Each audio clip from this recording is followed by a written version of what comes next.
They did play it in week number 2 against them, where they won 15-1 in kills. So I don't want to go necessarily up against that. Yeah. But the anti-ban, just like you said, I actually really like seeing that, because both supports can really play it. And we've seen just last week in Cologne how a game changer can be with Annie if you hit a 4 or 5-man stun. It certainly can. Let's have a look at the final ban here coming out for TPS. Now, Shyvana was taken away by the Singapore Sentinels, and it's not really a surprise to see Renekton taken out, actually. Both of these teams play a lot of Renekton. Everyone plays a lot of Renekton right now. It's incredibly strong. He has the highest pick or ban rate, actually, at 90.9%. So that kind of shows you, at least in the GPL, sorry, let me clarify, in the GPL it's at 90.9. So kind of shows you exactly why he's picked or banned so often, or at least how these teams really respect that champion. But we do see Shen here, and it's kind of, if it's not Renekton here in GPL, or at least in GPL, it's going to be a Shen. My question is, what are the Taipei snipers going to respond with to go up against that? Because Zonda, you know, looking at his previous matches, he's played pretty much Shen, he's played also Renekton, and he's played quite a few other things, but he likes these these tanky top laners to really play. Toppy tanky laners. We'll see what comes out from that one. But for the snipers, we did see Vi being picked up and also Gragas. And we thought that Gragas might be a highly contested pick between these two teams. Got through the banning phase, was picked up in the first round of picks here by the Taipei sniper. So let's see what SGS are going to be locking in. Fiddlesticks, which is among, you know, for Kaling, that's basically what he's been playing. Annie, Fiddle, Thresh. Literally the only 3 that he's played so far in the GPL this season. So not a surprise to see that. And also Jarvan the 4th for Hallelujah, his go-to champion in the jungle. Yeah, we were pretty much expecting that. I guarantee the Taipei snipers knew they were going to go with that kind of champion as well for the jungle. But right now, with the Grogs picked up, I'm actually kind of surprised, or not surprised, but intrigued to see it, because it's actually the 3rd most banned out champion in GPL with 19 at the moment, right behind Zed and Shen. And we've seen many different times how he can work really well for your team, using that ultimate to obviously, obviously push the team away, or use it to single out someone. But we were talking about it a little bit earlier, with the ping they're playing on, singling out one person is very, very difficult to do. It is, because of the kind of unpredictability about that, with the fact that we have a lot of mobile champions these days in the pool that everyone's playing. So not always the easiest to lock down, but when it's effective, it is pretty damn strong. It looks like we may see a Jinx Thresh lane coming out for the bottom here of Taipei snipers, and certainly hovering over that one right now. Although Lulu, Thresh, we'll see. It's going to be a Lulu in the end. Yeah, I'm looking at that, and maybe we're going to see a Lucian, or maybe Chaoi's going to go with that team. He's played it actually a couple of times in the GPL, which is kind of surprising. We don't really see him ever in any other areas, at least within LCS. You usually see him as a troll pick for Edward, whoever is that last pick. Yeah, we actually saw him in the first 2 games of the season. Chaoi played that one with a win and a loss. The 3rd game was against the snipers, and they actually banned out Teemo against him. Yeah. I mean, you don't. The thing is, he's one of those champions, at least for most people, where you know how to play him, obviously, but you don't necessarily know what counters him like really hard in lane, or at least you're not used to going up against him. And why go up against someone that you're not really used to playing against, and just go with something you're more really used to here? But I was thinking maybe a Lucian. Obviously, gets rid of the Lulu's slow and can help you get around, help you be very mobile. And it's not a bad lane to go with Fiddlesticks here, but him hovering over Teemo, like, that actually can be a legitimate pick, so I don't want to count that one out. Well, he'll actually switch there in the last second. It's going to be picking up Lucian, who we've just seen coming in as pretty much #1. Plus the Malphite here for Cryonics in the mid lane. I'm thinking of poor Reckless on the bad end of that, with Alexich playing Malphite, constantly going over him after every single fight, and with the DFG he had, he pretty much would one-shot him every single time. It was ridiculous, and that's a danger of a Malphite, and I wouldn't be surprised to see that actually going to be in the mid lane. If he gets rolling, though, that's the thing. If you can get there before him, we'll have to see. I thought that was a joke about Rox and rolling. It kind of was, but it also kind of wasn't. Rengar, last 2 weeks, or last 2 games, actually, including the game against the Singapore Sentinels that the snipers played, Zonda played that Rengar in the top lane, and they're not changing that up here today. They're going to go with it again. Yeah, and I really want to know how he's going to do against Shen. I mean, there's a couple of different things you can do. Usually I typically see most Rengars level the Bullet Strike, the E. You can do that free range harass pretty much. And then you either back around level 6 and you go gank another lane. You go gank middle or something like that with your jungler, you go gank bottom, and then you just get straight back towards that top lane, because it's really hard to kind of call Rengar's missing. You expect to come back top, but if he sneaks in on you with that ultimate, it's pretty much a death. and jumps at you every 10 seconds from bush bushes as well. Yeah. That's one of the annoying things, certainly playing against that one. But I think everyone, on pretty comfortable champions if you look down what they've played in the past and what they're going to be bringing to the table after the bans and the picks here. Everyone is pretty much on a comfort pick. One thing I'm looking at in terms of how these lineups are going to go is Mistake on Lulu. Obviously, the extra health you get can help with the Malphite, who's trying to burst someone down, trying to combo someone down, so you can use it on your AD carry to keep them alive. But there's also a reverse order of that, where if you want to engage, pop it on a Rengar who's going to stealth in, you knock them up when they don't even see it, and it keeps them slowed, keeps them around Rengar, even with Vise. So they have a good initiate and a good disengage at the same time. It's a very, very good lineup. And the Singapore Sentinels on home soil here as well. We'll see how that one affects them. And how the crowd here behind us, or in front of us, actually is from where we're sat. In front of the stage, of course, the crowd just in front of the stage, as a crowd usually is at events. But yeah, an interesting game coming up. Of course, it will be best of 3, just like all of the other games that we have here in the Intel Extreme Masters.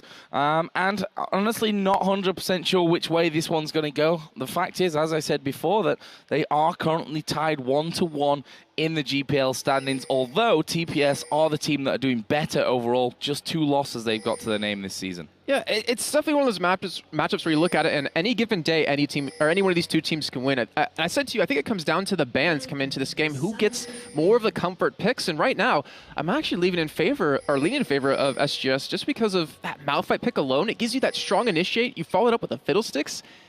As long as they get rolling, just like you said, if Malphite gets put behind, if Shen gets put behind a little bit here, they're going to be missing out on so much damage that Azubu Blaze, having that Rengar at the top lane, will have the ability to kind of make up for it. And we see they're just throwing out those baller strikes early on. Not really a problem, obviously, with the way that Rengar works. But are we going to see any early action? A good few wards put down on the bottom side of the map. Hallelujah, they're just throwing in the flag to have vision of that curved bush up on the top side. But other than that, nothing as of yet. And actually 2 wards put down here, 1 on the corner, 1 in that brush, and that's going to spot Singapore Sentinels here as they start to move up towards that top side tri-bush. Zonda going to jump in there onto Hallelujah, and that will actually signal them to back off. And there's the pressure of the Rengar. Jumps at you and you're scared. Yeah, and that's what's so hard to go up against him at level 1 when you typically will always fight in a bush. I mean, you're not going to fight in the middle of a river when you have bushes to kind of surprise people with, but we're going to have some standard starts here. And the double ward top, though, that's actually... I really like that. It gives him so much vision, and it prevents any sort of late invade coming of SGS. Like, you will be able to see them coming, and you'll be able to keep your own 2 buffs alive. But do you really need 2? Probably not. That's my question. But I'm not going to question these guys. Would 1 maybe be enough there? Either way, we are going to be seeing lane swaps coming. SGS here doing the blue buff, and we'll send Lucian and Fiddlesticks to the top side, and we will have Jinx, Lulu down on the bottom side of the map here for the Taipei Snipers. Now, mid lane, Malphite versus Gragas. We all remember Alex Hitch's Malphite in the grand final of Intel Extreme Masters Cologne last weekend. Reckless had a bit of a hard time to deal with that one. Bit of pressure from that. And actually, we can see that red buff here is going to be started off. And you see Mistake, he's staying with wins. He wants to make sure that he secures this buff. But at the same time, Hallelujah is doing the same thing in his jungle. So we're going to have those traits happen in the end. And God JJ is going to get the advantage from it because he'll have the early levels too. But right now we do see Jarvan visiting middle. Yeah, this could be dangerous. Actually, we will see Vi get over to this one, but the knockup will come in, and that is Gragas having to flash away. Flash comes down from Cryonics. Is he going to have the damage? Gets in there. First blood is picked up. Jarvan did get away. The question now is whether Wins is going to be able to finish this one off. Mistake coming in. There is a flash. Cryonics is going down here, surely. Yes, finished off by Wins. Jarvan managed to get away from that one up to that turret. Mistake's not going to have the damage to finish him off, but that will be a 1-for-1 start. And great positioning by both teams right there to really make that happen. And in the end, we get an extra assist going in favor of TPS, so they get a little bit of gold, or extra gold from that. But Wins also gets a nice, strong start here with that kill for himself. Wow, Mistake there. Has been caught out a little bit. I don't think he quite expected Hallelujah to be diving quite as deep in as he did there. This top lane obviously going to be a 2v1. Rengar all on his own. Bottom lane will be a 2v1 as well once Mistake actually gets down, but he's played a little bit more roaming in these early levels just to support where he's needed. Zonda's been having a decently tough time over towards his top side. I mean, you see the Dark Wind bounce him multiple times right there. Obviously, he can heal it up with that Empower W, but right now he's not sitting too pretty on farm. We see, you know, Benny just doing a great job of keeping up, sitting at 9 CS currently, and a Shen in a solo lane in a 1v2 isn't too bad. Not too bad for him. Jarvan here headed up to this top lane. Ward's just timing out there. They've actually pinged onto this one, and Vi will be coming down the lane, so they're going to try and turn this one around. The question is whether they can bait them in here under the tower. There is a ward put down that will spot Vi coming in, but may possibly be too late. That minion wave is starting to push up here. Chowie is going to make sure that that one is on the tower. Are they going to make the move? Nope. They see Vi coming in, and Hallelujah moves back around to that front side. Both these junglers have such a great read on each other to realize, or at least in Wynn's part, probably going to get top. They have a big wave pushing, and he's just going to stay here so Zona can get some experience. Actually, importantly, the experience, just so he doesn't get pushed out of the lane right now. And he's going to be able to catch up in levels, which he's going to need. And I really want to know, what is he going to do with this Rengar once he does hit level 6? Is he going to be able to get these kills that he's going to need? Yeah, well, we see that roam coming down. That'll be answered a little bit later on. Right now, though, see Shen in this bottom lane. 2v1 scenario for him. But with Jarvan up on that top side, he knows that he's got no defense, but also no threat from the jungle, since Vi is on the top side of the map as well. And it's all about turret pressure right now from SGS. They've already gotten this outer top turret down very low. Zonda, as you can see, able to heal up quite nicely there, but still, they need to be careful about this turret. Yeah, you're seeing TPS respond to this in kind by trying to push down that bottom turret as fast as possible, but I don't think they're going to be able to get it before SGS does. And with this three men here, I mean, obviously Jarvan can provide a little bit more in a push since he has the attack speed off of that standard. And it looks like they will be able to get the first one, but Wynn's is sticking around. Yeah, Wynn's hanging in for this one, but with that Dark Wind coming in, constantly annoying, stopping them from casting what they want to do. And this is going to be the first turret of the game going down. Singapore Sentinels taking an early lead thanks to that one. It's close to that 1,000 gold mark. Well, it is 1,000 gold. And Joe, I hope you're really quick on the camera here, because whenever you see Cryonics go in over towards that late part of the game, it's going to be very deadly, and you really don't have a way of preventing him from getting there. That's what makes Malphite so strong, and right now he's doing a decent job of farming up. He's sitting about 28 to that 37 of his opponent, and as long as he keeps this up, as long as he doesn't get pressure too much, I'd imagine he's going to be that threat that he needs to be to God. We'll see about that one. There is the turret finally going down in the bottom lane as a response to the one earlier on. So that's going to level us all pretty much back up. And now interesting to see where these duo lanes actually end up going. We can see that Lucian and Fiddlesticks headed towards this bottom side, but Ben is actually down there as well. So that may have to change here on the next recall. Does have himself that Giant's belt in for the start of things, as well as Cryonics. Just missing out on a little bit of CS there. Not a massive deal, but you see the SGS actually setting up here towards the blue buff as we approach that 7-minute mark. Yeah, I think they're expecting Dragon to be happening here, as we do have a ward going down for TPS's side as well as SGS, so they know where they are, and both teams sending their AD carry supports down here because they want to be able to have that control over this Dragon. In the meantime, Zonda's just sitting up there farming in that top side, trying to catch up a little bit, at least to his counter, but here comes Next on the side here. He does have a little bit of a pinch going on, but they don't want to engage for it just yet.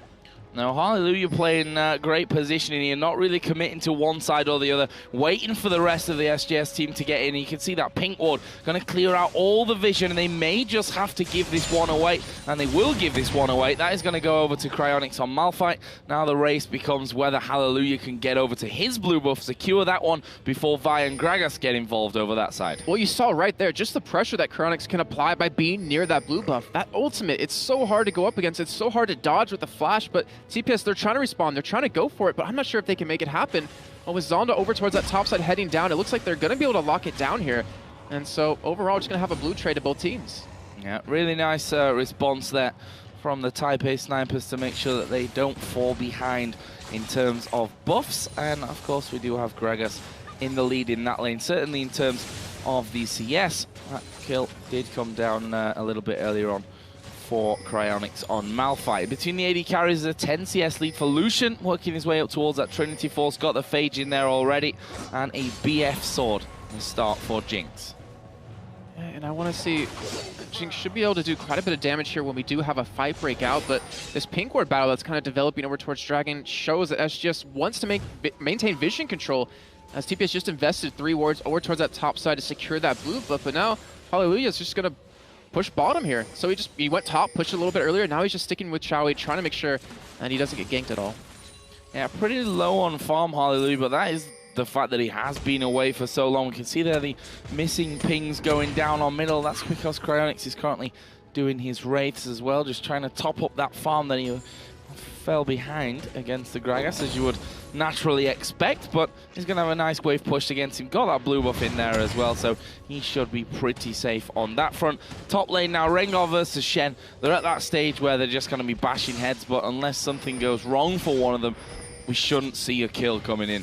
Yeah, I'd have to completely agree on that one. Unless Zonda maybe gets a Brutalizer, then he might have the damage, but in the end, they can both sustain so well, that's going to be basically impossible. But right now, I think we're looking at potentially a level 6 coming in here for a fight, but Next getting ganked. Yeah, and that's a lot of damage coming down. Cryonics flashing away from wins as well, and that is a 1 versus 1 that we say it so often, it shouldn't probably ever happen, but we are going to see down on the bottom, Mistake actually fall in there in the end.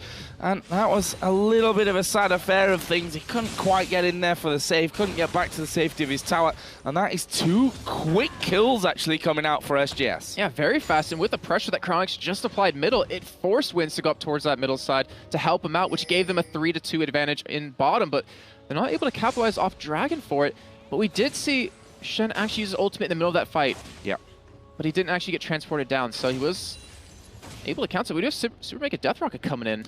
Yeah, but it's not going to do anything. I was kind of hoping for I was getting ready hit. to click on Fiddlesticks there, but not quite in time for that one. I've seen a couple of super ultimates coming out of Jinx's this past weekend. Yes, we have.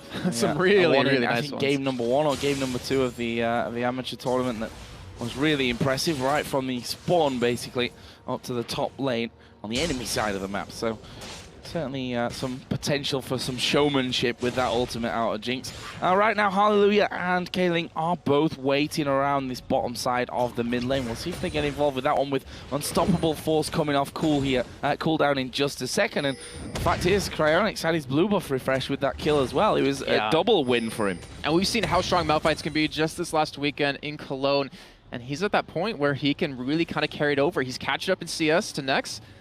And that means a very dangerous Malphite. But right now, you can see Kalen, he's level 5 currently. He's been roaming around quite a bit, trying to get these wards down. He hasn't hit that 6 point that will make him so scary to start a team fight with. But Mistake has finally hit level 6. He will have his ultimate available. And it looks like right now, TPS maybe wants to go for a dragon.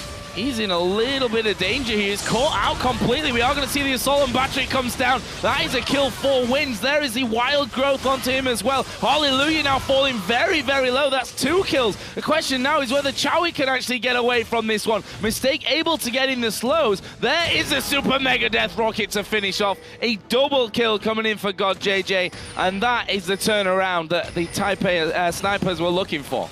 That was fantastic. That was amazingly well done by TPS, as we even had Zonda coming down from the top side to go for a gank middle. But with those 2 kills, they're able to take Dragon now, and that gives them a huge bit of a gold lead, considering they just lost 2 men in those previous fights. Really, really well played. Leaves Jinx at 2-0-1, and if we look down the gold with that Dragon being picked up there, it puts 3 men over 1,000 and almost 1,000 gold for Mistake on the support to play here to spend as he heads off home. So there is a Bloodthirster finished off by Jinx. We actually saw in the last game in the amateur tournament in the final, Jinx going for the Infinity Edge first. We were talking a little bit about that one, and it seems like God JJ going to go for a little bit of a different way in terms of his build path. Yeah, he kind of has to, with the Malphite diving on top of him. He needs that extra sustain that the Bloodthirster will be able to give him in these team fights. But right now, Hallelujah trying to go for a gank on a Zonda here, but just look how tanky he is. That Rengar is really hard to push out of a lane right now. But now Chowie, he is the kill leader in GPL right now with 64. But TPS has been doing a good job of kind of controlling him. He has, you know, a CS advantage, obviously, since we had those lane swaps come in, but he only has that 1 assist. They haven't let him get to that point where he can start rolling.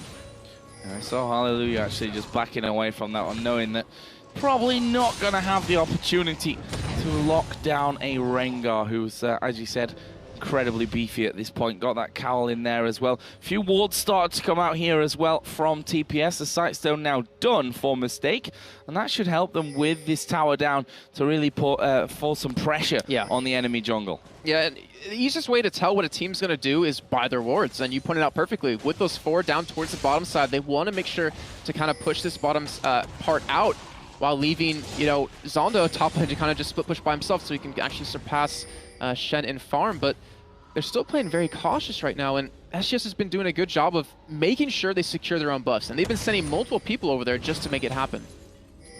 There's Cryonics getting himself another bit of farm. Obviously, has fallen behind, but that's to be expected against this Gragas here, who can constantly harass with the barrel, but now he might find himself a little bit out of position. Actually, in the end, just using that brush to his advantage, will walk away without having to use anything. And he did so much damage to Wins with just 1 or 2 abilities right there. That is very deadly. He's going to be a level 11 soon, too, which kind of gives SGS the opportunity to fight if they want to make it happen. But other than that, a lot of, I don't want to say a slow game, but not a lot of kills coming in just yet. This team's playing very, very safe considering this is a best of 3. So a slow game. Yeah. That's kind of the gist I'm going for, Jim. Well, which is fine as well. Yeah. I mean, we have to really take into consideration that these two teams know each other extremely well. They've already played twice. They're tied in the GPL in head-to-head matchup. So there is a lot on the line for this one. Not just the pride, but pushing through here at the Intel Extreme Masters into the next round. There's IG waiting in the next round as well. So there's no easy games, I'm afraid, in the pro bracket.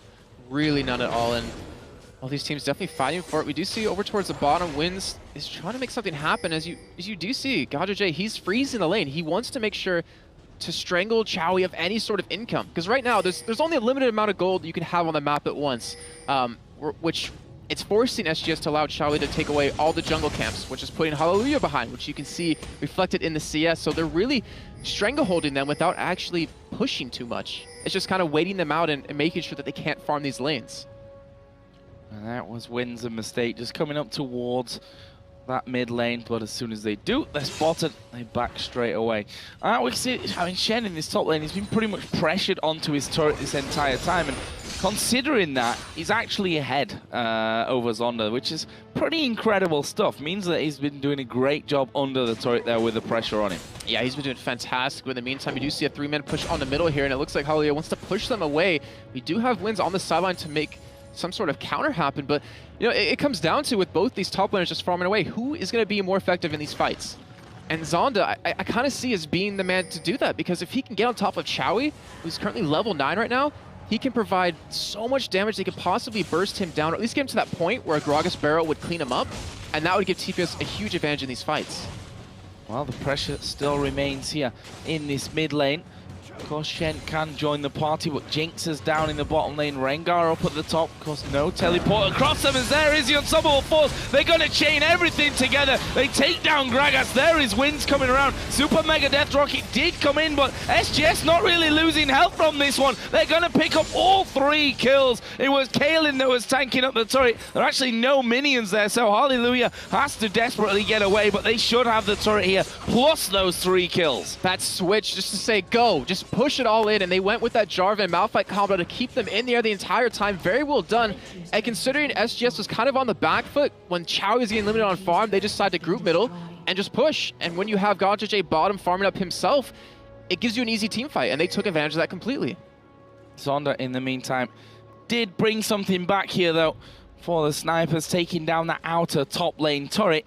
Well, he might not have such an easy time here, as Chowie just coming in there, making sure that he doesn't push any further in this top lane. But the kill's really there. 3-1-2 going to on Malphite. We got a kill for Lucian. There's one for Jarvan. There's one for Shen. The spread is pretty much perfect at this point for SGS. Yeah, and the assist too on top of that, especially for Kaelin. He's going to need those. And look at that damage that Cryonics does to GaJaJ just right there. If he had his ultimate up, that would have been a clean kill. Him. Yeah, and that's how deadly a Malphite can be, and that's what Alex Sitch really showed us last week in Intel Extreme Masters Cologne, and that's what Cryonics is doing right now. But Taipei Snipers responding with the mid push themselves. Yep, Hallelujah having to slide away, but there comes Kaelin over the wall. He's going to back up straight off of it, though. Well, at least they've managed to keep this turret alive, but how long will they be able to hold on to that one? Shen is back to A, of course, did use Stan United in that previous fight, so he's going to be pushing that bottom lane out. Rengar still pushing in the top, but they still are putting down the pressure with that 4-man squad on the mid. But Cryonics is coming. He has his ultimate available, so does Hallelujah, so they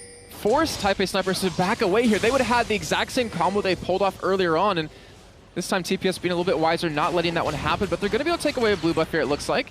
And that helps a little bit. It at least takes away the cooldown reduction on Cryonics, so he won't have his ultimate up as often. But look what he just picked up. A Nisi large rod. His ultimates are going to kill right now. And TPS, the only person strong enough to really tank that is Zonda currently.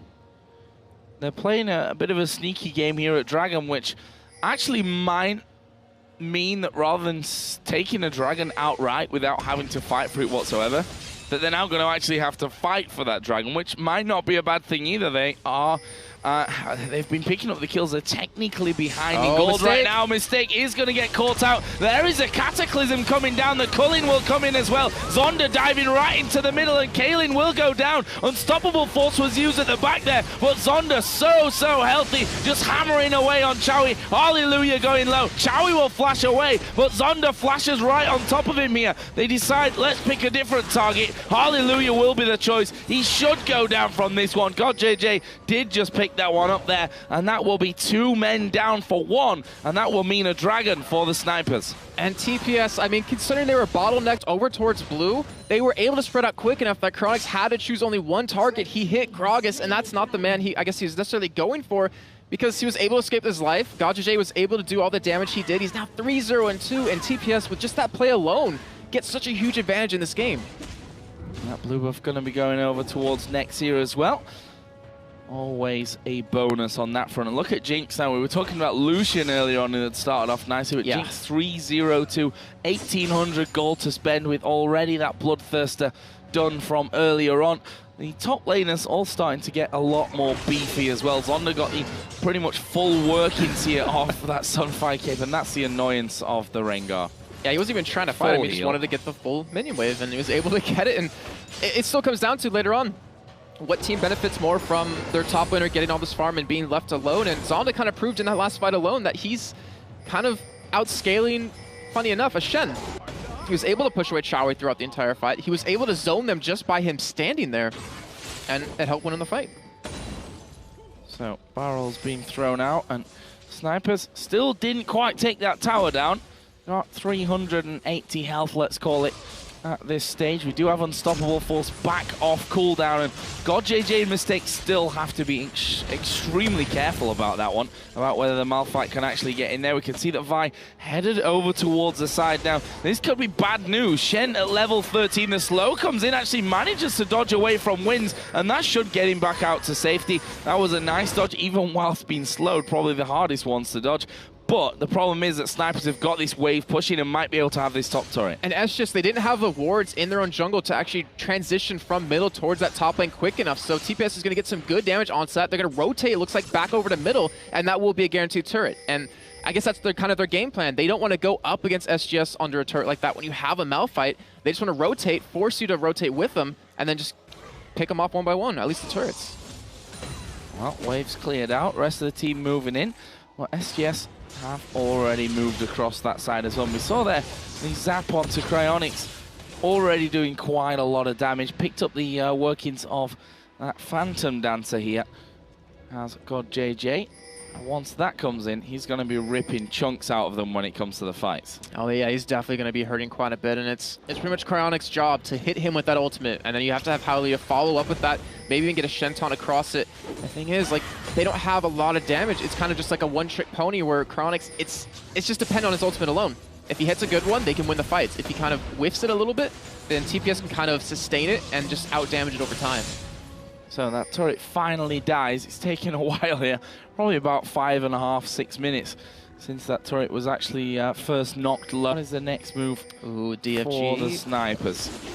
Sorry, that DFG is going to be coming in very soon for Cryonics, and when that happens, GodJJ better be in a good spot or be very quick on that trigger finger to dodge that ultimate, or he will be able to kill him. Well, he does have his flash available. That's going to be basically what he's got to dodge that one. Yes. Let me see. That Mistake and GodJJ moving through the enemy jungle. Actually not really putting any wards down there right now. I'm guessing he's not got any charges left. They've just seen one put down by Fiddlesticks, and with that they rotate straight over towards that bottom turret. Very methodical play right now from the Snipers, but are they going to dare to get close in onto this one? They know that Malphite's there. They know that if he decides to start off that fight and it hits the right person, then they're all in very deep trouble. In the end, they back away, and in the meantime, Shen pushing right up here on towards this inner turret. He's going to get a good chunk of damage off onto it. Yeah, as you've seen, SGS, the split push for Shen is working out way better than a split push for Zonda, but in these team fights, Zonda's providing a little bit more here, but he's going to get the turret a little bit low, and it wasn't even about taking the turret necessarily. It was about relieving the pressure bot lane and force them to back away, forcing them to get away from SGS side of the base, and or at least side of the map, and it allows Cryonics to finish that DFG really soon. Oh, that one was cleared out, and SGS actually pushed out a little bit on that bot lane as well to free up a bit more time in that top lane for Shen. Focus himself on the minions, but we can see that Taipei Snipers moving straight through here, and they want to keep control of this blue buff. Hallelujah had started that one off, but this is going over to the Snipers. There's no way that SGS can actually get in there and stop it from happening, and there it is. Meanwhile, Chowie did push all the way out on the bottom lane and took the final final outer turret of the game that was left standing for the Snipers. And Steak with this Oracle, he's clearing out all the vision. Hallelujah actually might get caught from the backside, and they're going to squeeze in on a Shen.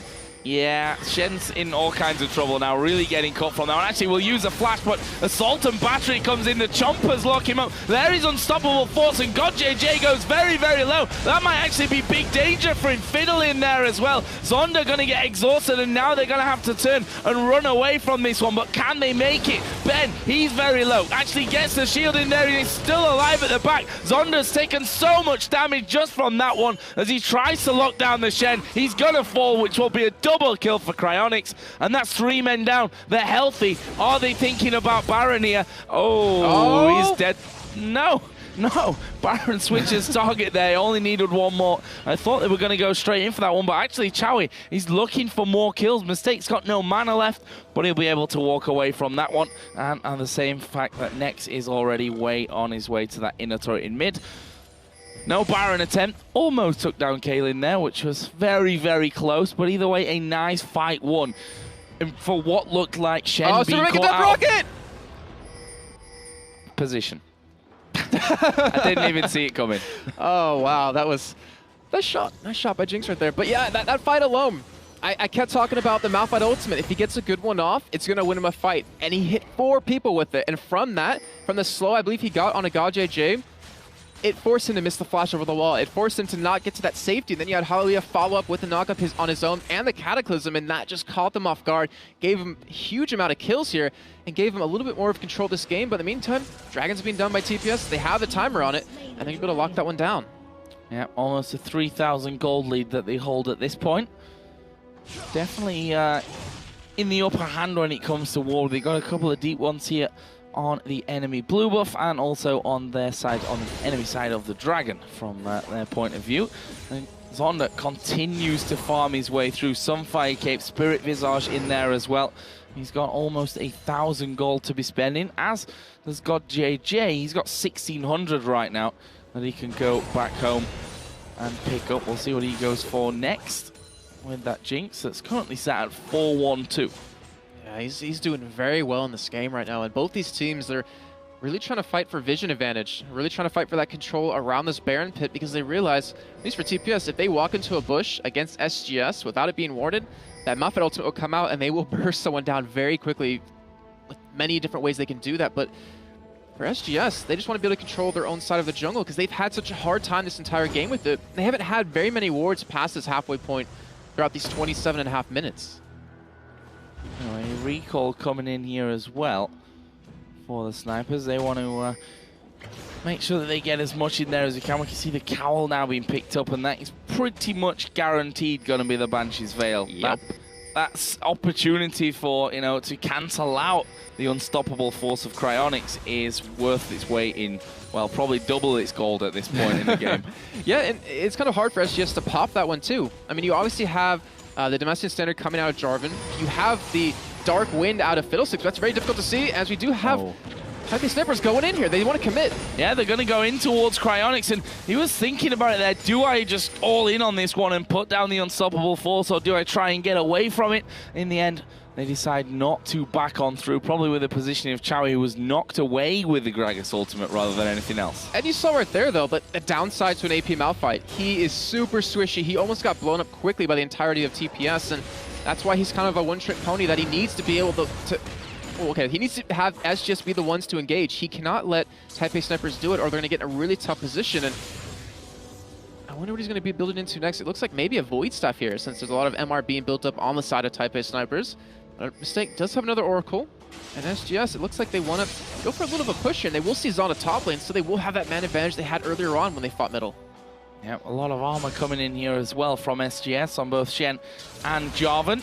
And with that, Shen just pretty much tanking up that turret hit and saying, well, I can do that for a while, let the minions have a bit of respite with the chompers down. Can't get too close in there, not able to put down too much damage onto that inner turret. And look at the zone control that TPS is putting down with those chompers. Like that plus a barrel, it's an entire lane that you can't push into, or you're going to take some damage from somewhere. And they've been doing a great job of using those to their advantage. Also, next with those barrels, is able to clear a wave out basically himself.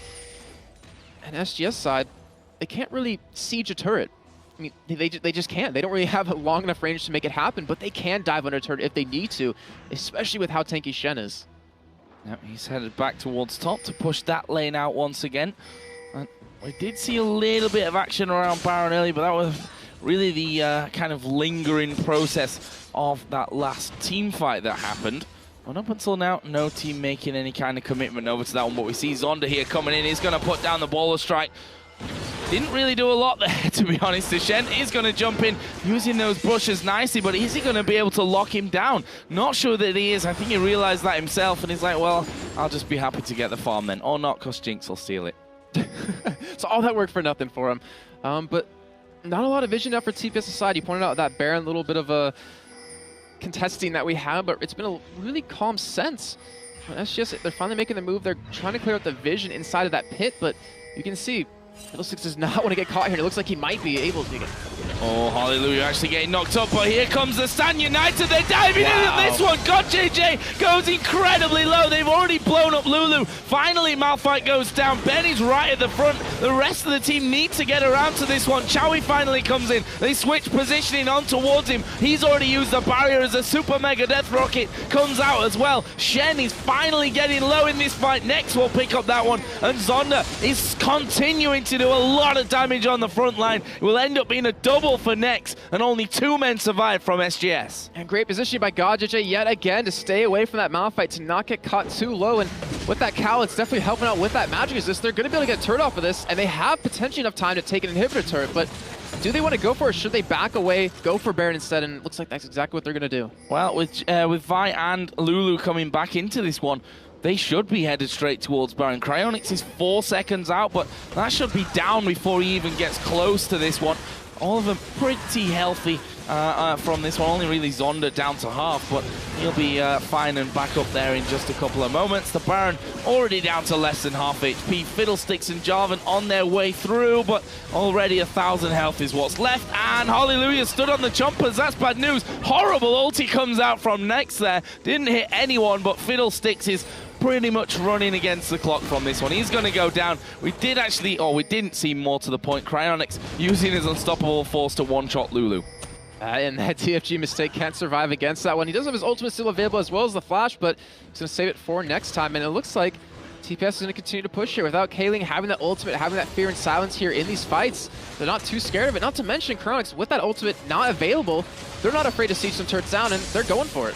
Yeah, got JJ actually getting it down to half. Very much on his own there as the Chompers coming once again. There is the culling to try and clear them out. Zonda going very, very low, but they dive right in on top of them. Look how low Shen's gone just from that. Assault and battery onto Chowie. He will fall, and they continue to push in there. Switching target out now to Hallelujah, drops down the Cataclysm. Got JJ fall into the turret, and they're chasing Hallelujah.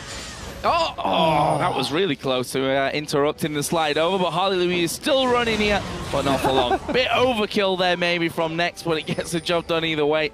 And that will be another 3 kills coming down from the Taipei Snipers. They are now 7, let's call it 8,000 gold almost in the lead. And that's just, they wanted to be able to hold on to that turret, but they're going to lose it in the end and lose out on quite a few people. And TPS just knowing when to engage, you know, knowing that they felt like this was a good time for it. They had the Baron, they had an engage for it to happen with Zonda and win so tanky, and they didn't really need a mistake there, who just pushed down bottom, and that might be exactly where they want to head up next. But either way, quite a big goal difference here developing for TPS, and that's kind of all due to how many Dragons they've gotten so far and that Baron. Well, speaking about Dragon, that is going to be taken down without any problems whatsoever. A few more wards actually being put down in the jungle there on the way through by Kaylin on Fiddlesticks. They need to hold onto that jungle. I mean, wow, they've lost that inner turret here. Look at Gold Joe.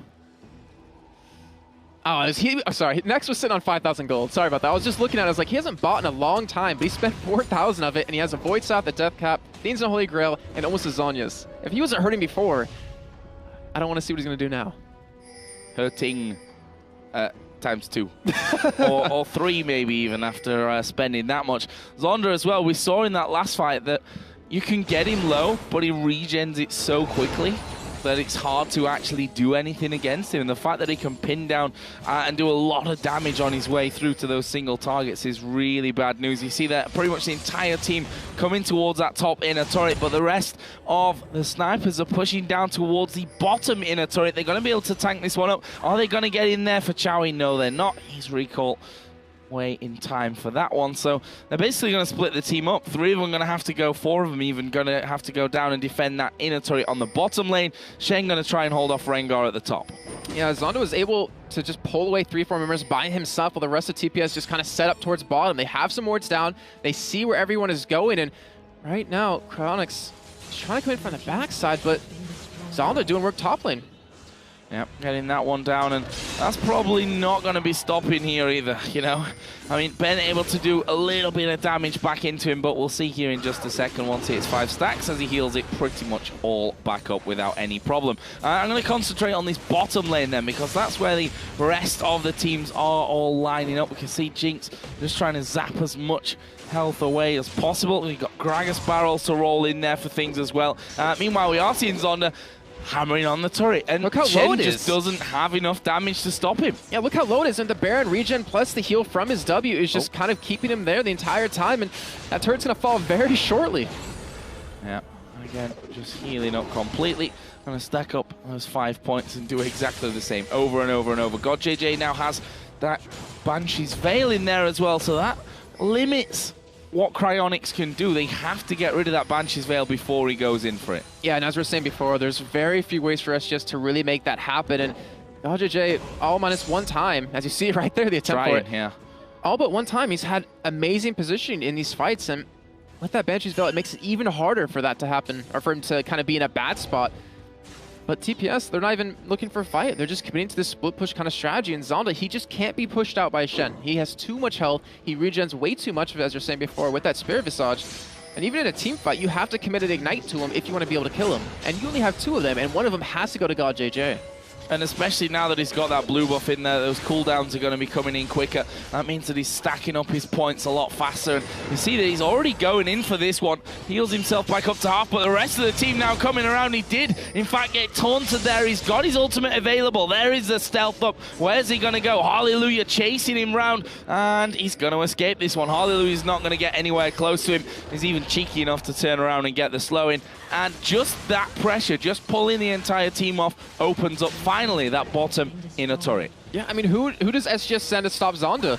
You can't send Xiaoyi because he'll probably just die to a 1v1. Obviously, we know Ben's not been able to do it here with that Shen. And that's all TPS needs to do. Just rinse and repeat over and over. But right now, Baron's coming up, and this could be the little bit of a break that SGS needs if they can possibly force a fight and take that behind it. That's 2,500 gold for Jinx, which is all going to be spent up here. We see the last Whisper coming in, a pickaxe as well. A little bit of magic resist for Gragas, along with that Zhonya's, the Rabadon's Death Cap, Void Staff, and the Athene's Unholy Grail. Trinity Force in there as well for Rengar. TPS are in such a strong position here that if they don't make mistakes, then this should be their game. Oh, but this might be the mistake they're looking for. We have SGS chasing down Zonda here. Zonda does have ultimate to get away, though. Yeah, that's the thing.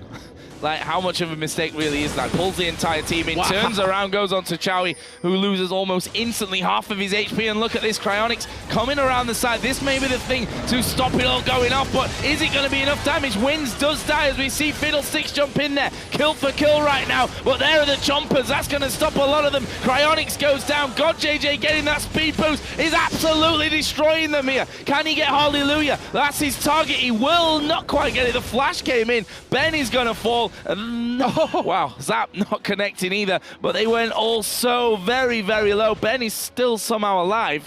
The belly slam from Next didn't land. There is the barrel, and actually Hallelujah did get away from things in the end, but that was a 4-for-1.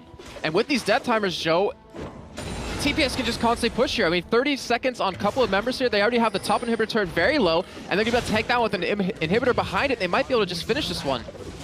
Hallelujah just using to come out there, those home guard boots as fast as he possibly can.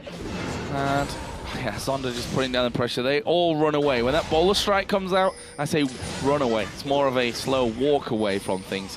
But Zonda, so very dangerous. We've got Baron coming up here. Baron's been up for a while, but the tent is coming up for Taipei Snipers. And just a quick score update for you. Taipei Assassins were playing the Saigon Jokers over in the other quarterfinal. And I can tell you right now, 2-0 to the Saigon Jokers. Yeah, I mean, I could see them and hear them cheering from over here. It was kind of maybe a little bit unexpected, but in the meantime, we still have this game going on as a fight breaks out. Yeah, Hallelujah is going to get locked down by the Assault and Battery. Kaylin has to flash away from things, so already a couple of ultimates used here out of the Taipei Snipers. We can see that they're actually backing off. Yeah, they don't want to... That's dangerous. They don't want to lose the game right here. Like, they don't want to lose that Baron buff to the other side when SGS has the most important ultimate available in the hands of Cryonics. He's not there right now, but obviously they didn't know that at the time, and we do have Ben's ultimate coming up very shortly, and it looks like TPS with that inhibitor down, I'm not sure if they even need to go for Baron. They can just bait them away from it, obviously, but they can still let Zonda just push bottom while they push top or middle. Yeah, and Zonda makes short work of these minion waves, that's for sure. And see how many wards are around the Baron right now. Funnily enough, not enough. Too much on the actual Baron itself, and you know, across the whole halfway line, I guess we can say, from either side of things. Right now, though, we are seeing the Snipers push those waves out once again. The bottom lane in particular pushed up on towards that inner turret, and the fact is that Mistake here with that Oracle on, got the pink down on the Baron pit itself, is strangling them in terms of vision.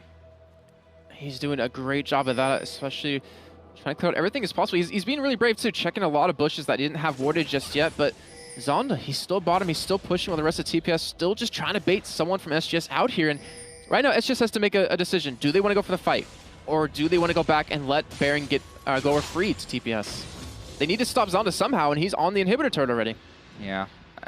And he's going to keep going from it, isn't he? I mean, why back off right now? There we finally see them start to back away from that mid lane, and the pings come into middle. Zonda hammering in there, though. He's actually going to take this one down before they can get close to him. I'm not sure that the inhib's going to survive things either. Shen is finally coming down the back, but he's probably going to get slowed, and Zonda will just be quite happy to try and trot away from this one. Actually, he's going to have to pop his ultimate, surely, to get away. The Culling comes in. There is the ultimate used by Zonda, and he's headed straight down the lane. No one able to catch him from that one. Meanwhile, Hallelujah right in the middle of them, but he's going to fall. There is Shen actually coming into things, but it won't be fast enough. The kill comes down for Nex. And this is making me think that we're going to see a Rengar ban come into this next game, or at least a little bit of a different top choice for SGS, because Zonda is applying so much pressure. I mean, he has a good score, 2-1-11, but wow.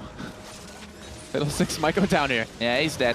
Not really a hard one to call that one. The Barrel taking half of his health. They've got at least 3 super minions coming down with this wave. Next actually moving in closer. This is going to be game number 1, surely. Going over to the Taipei Snipers. We see Cryonics there off towards the side. Ben trying to hold him. It's actually the Super Mega Death Rocket that picked up the kill there in the final seconds. But this fight is going to end with a Nexus going down. Ben forced to back away. Nexus down to half HP. The Super Minions even chasing them onto the fountain, and the Taipei Snipers pick up game number 1. The thing about that entire game was, Joe, it wasn't clear cut at any point of it. I mean, we saw SGS actually do a couple of great engages that gave them an early advantage, and then we saw just TPS using their composition for their own to kind of just split push the entire time and not allow SGS to force these team fights.